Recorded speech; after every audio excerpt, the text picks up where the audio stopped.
Hi there, it's Jennifer and welcome to my Flagstaff home. I'm going to do a different kind of a video today from things that I normally do.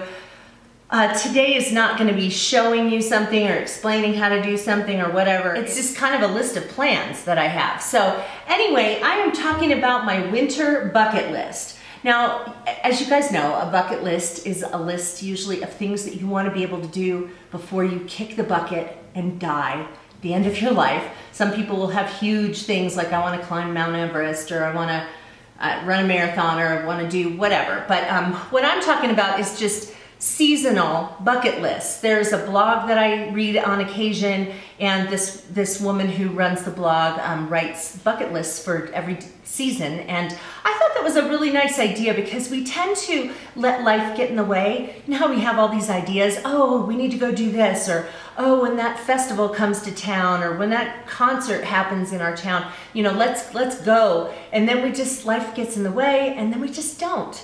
And so I decided to do a winter bucket list because winter can be a time where I sort of let things just kind of go because I'm dreaming about summer. And I look outside like today and we've had, I don't know, almost a foot of snow, and you start feeling a little trapped inside and everything. So I thought, but you know what? Winter's a really good time for doing certain things, and I can just wish and wish and wish for summer to come and let winter pass me by without doing some really great things. So I made a list of things I thought I would share with you, and maybe you guys will set some short-term goals for yourself to complete some things by spring. So let me tell you what I have. One of the things is kind of a no-brainer for winter. Now, okay, let me just say something. Not everybody lives in a cold place in winter. I know this because I grew up in Phoenix, Arizona, where winter is the time when you're outside all the time, and summer is when you're stuck indoors because it's so swelteringly hot outside. So, you know, see, we can think of this in a backwards way here too. But anyway, so for me, because I live in a place where it's cold, I am planning on having at least one time where I'm going to just take a book and sit by my fireplace and just read for a while, you know, just enjoy kind of curling. Everybody says, oh, I just want to curl up with a good book. You know how often I do that? Curl up with a book by a fireplace? Not often.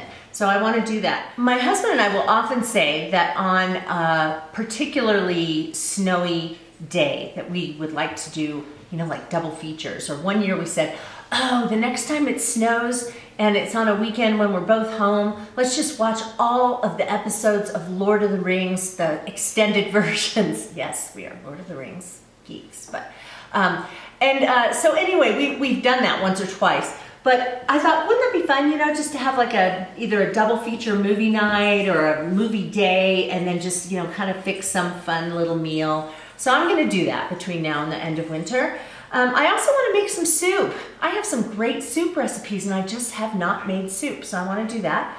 I also have several knitting things I want to do. I really do like to knit, and I, about a year ago, bought some cotton yarn that was red, white, and blue, and thought, wouldn't that be cute to knit a dishcloth, because I have knitted dishcloths that I use.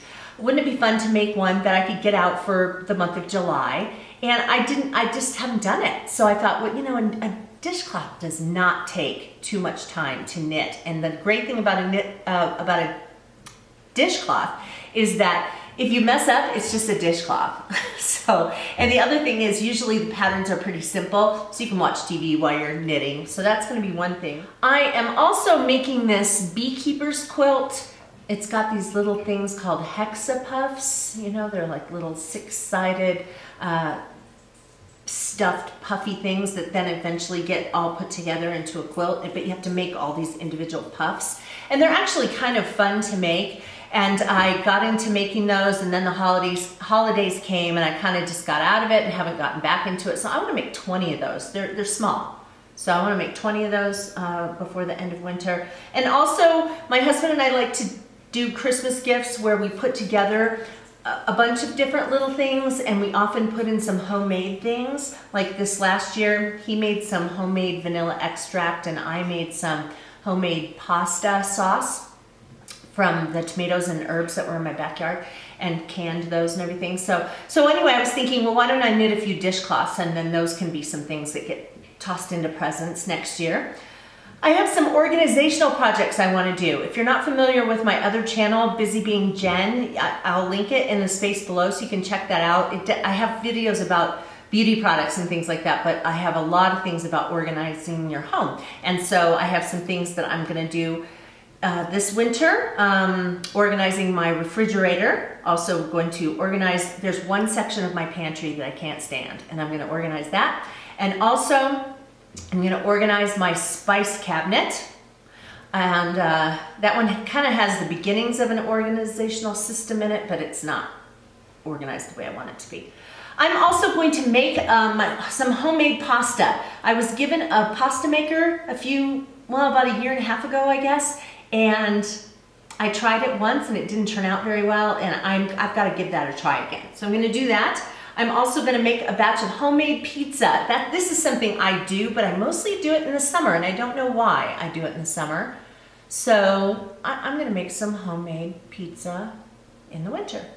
And then I've got two other things. One is that I'm going to use some of these pressed, dried wildflowers that I have, and I have a video on pressing your wildflowers. I'll link that in the space below so you can see that, but I'm gonna make a project with those, like put the pressed flowers on a gift box or something.